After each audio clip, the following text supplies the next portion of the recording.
don't know what this little dog is doing here. He's floofing the bed. It's not to his liking. Tiny bunny dog.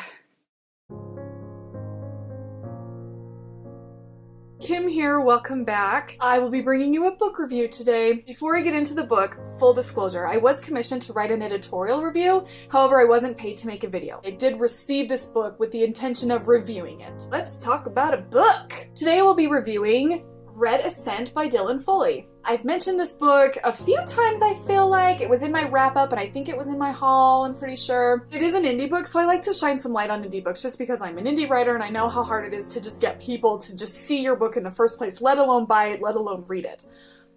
So, you know, I'm trying to be a nice lady. Because I get it. Like, I get it. I know how hard that can be. If you've not watched how I rate books, you might want to check that out before finishing this video, just so you kind of know what I'm talking about. The link will be up there. Right there. Red Ascent is a science fiction novel. It follows the story of Chelsea, who is this really underappreciated and bogged down political aide for a terrible, horrible, disgusting, awfully corrupt senator. She stumbles upon some blueprints and plans detailing that there is an asteroid headed for Earth. It's gonna wipe it out, okay? Like, humanity is gonna be done in about a year. Within the plans, she sees these space shuttle blueprints and things about Mars and things like that, where the President of the United States and his top political advisors and the horrible people surrounding him have decided that they are going to escape to Mars, bringing with them only the wealthiest, most elite people they can find. So, like, the teeniest of the 1% get to go to Mars and continue living while the rest of humanity gets to die. Well, this does not sit well with Chelsea. She leaks a video online detailing the asteroid that's coming. She goes to a rocket company and takes over and starts this coalition to help get the rest of humanity to Mars. The story takes off from there. I don't want to give you too much about it because part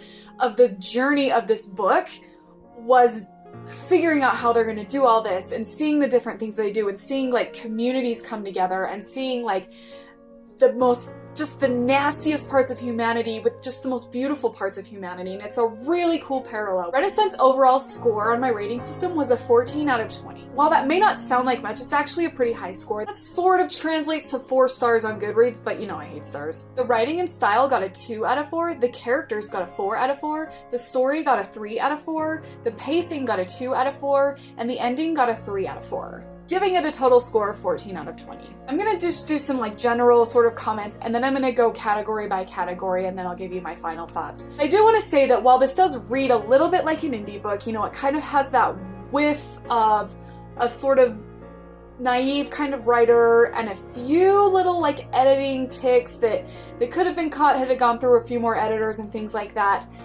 Honestly, I was able to forgive almost all of them because the story of this book and the core message of this story just really resonated with me, and I really thought it was important, and I really thought it was interesting, and I really thought it had a lot of beautiful aspects to it, but it also like had a lot of intensity to it. There were parts of the story that brought me to tears, there were parts of the story that had me holding my breath, there were parts of the story that had me cheering, there were parts of the story that had me yelling. Like, it just like, it really drew a lot of emotion out of me, and so I was able to forgive these sort of amateurish qualities that can come with an indie book. So I really want you to know that. I really want you to know that while it does read like an indie read, it's still a really good story and a really entertaining read. Alright, let's break it down. The writing and style got a 2 out of 4. I gave it a 2 because, well, the writing was okay. It was okay. As I just mentioned before, it does read like an indie book, so you kind of do get these things. You get little typos here and there. Nothing that really confuses you or anything like that, just things that are a little bit distracting. And while the intense moments were very intense, and the high tension and the exciting, will they make it, will they not make it kind of moments were there, the in-between stuff got a bit chunky with dialogue and a little preachy when it came to religion. So I did get a 2 out of 4 because while it had a lot of things in it that I would usually qualify on the lower end of writing, it made up for it with the content of the writing. So it balanced out. The characters got a 4 out of 4. They were fantastic. There's quite a diverse cast within this story. We've got a woman main character protagonist, which is fantastic. We've got a strong woman who is really firm in her faith, but also really firm in like democracy and in everyone's right to kind of be who they are, which is awesome. Like, that's just really nice. We've also got homosexual characters. We have a major transgender character who's a really big hero, which is fantastic. We've got just the most, like, amazingly relevant American government. Oh man, guys, like, whoo! When I first started this book, I'm reading along and I'm reading about the President of the United States, and like, my head is just going, relevant is just the only word I can come up with. And I loved that. It rounded the book out in this way that kind of gives you hope, because these characters are so unrealistically realistic. It gives you a little bit of hope to resist against people who are fueled and motivated by greed and elitism, if that makes sense. I also found that the main cast of characters each had very realistic flaws within themselves. Everybody kind of is dealing with different things, and there's a lot of trauma going on, you know, like people are freaked out because the world is literally ending, and people have lost families, and you know, they're scared, and there's a lot of high anxiety and high tension happening, and everybody deals with that differently in real life. And so in this book you kind of get that, like, you get this mob mentality of people, and you also get like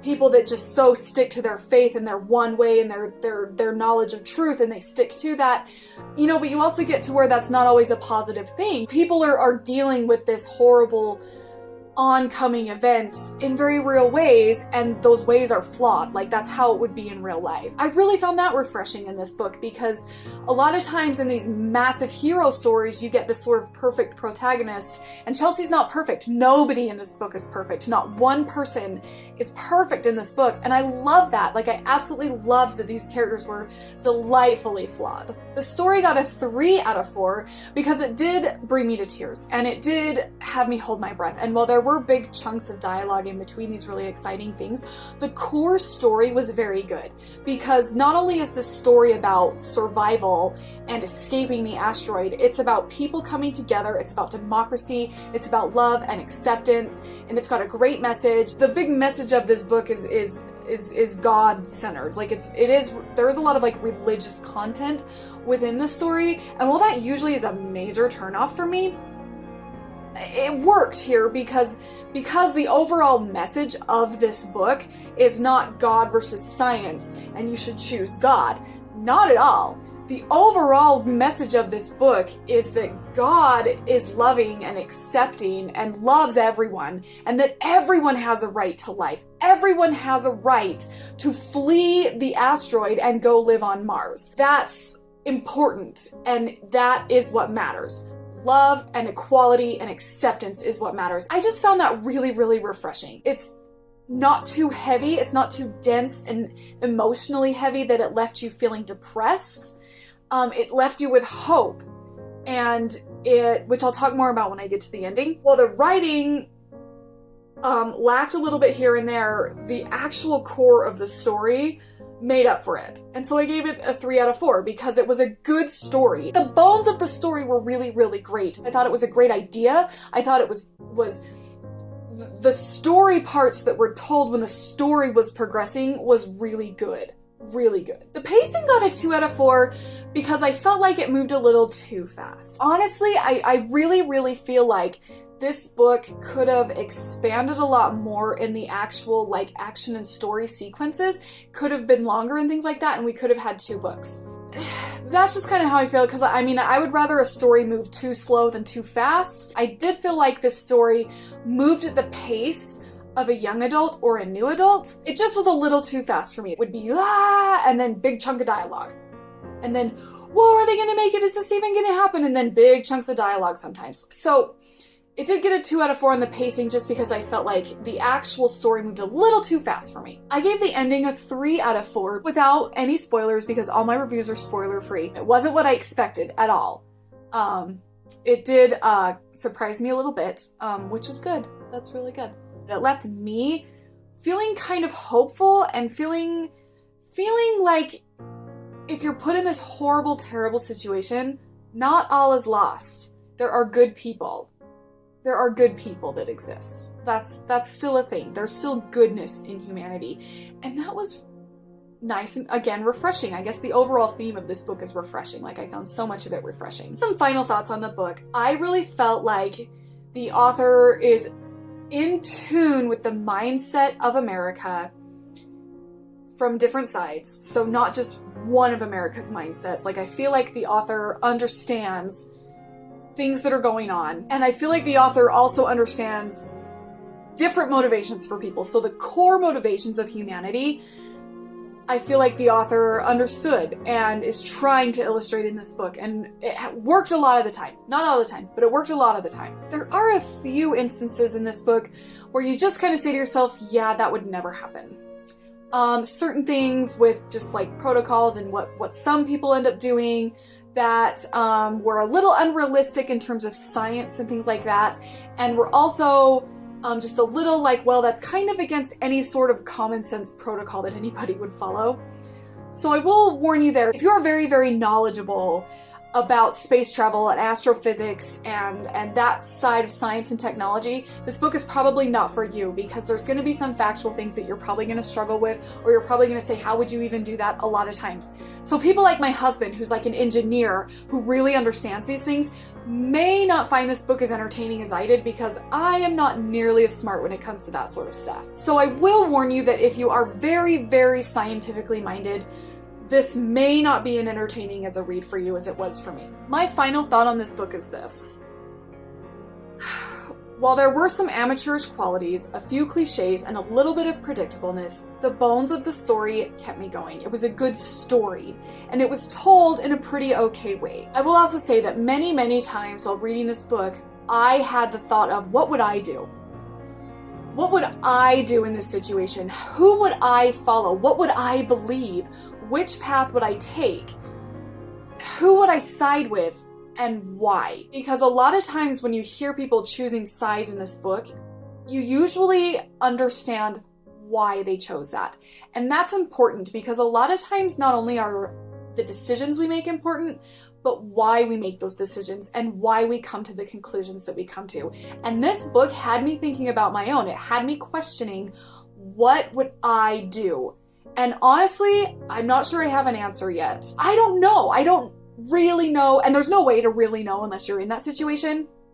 But I don't know what I would really do. And I love that this book made me think of that. I love that this book had me questioning what my motives would be and which direction I would go with them, because it's important to know. It's like some important self-awareness that you can kind of come to with this book, which I'm not sure if the author intended or not, but that's what happened to me when I read it. And for that, I'm going to say it was a good book. That's going to do it for this review, you guys. If you've been lurking around and you're kind of liking what you're seeing, please consider hitting that subscribe button. I'd love to have you over here on my little book world. It's fun here. Support some indie authors. It's important. Thanks for watching, you guys. We'll see you later.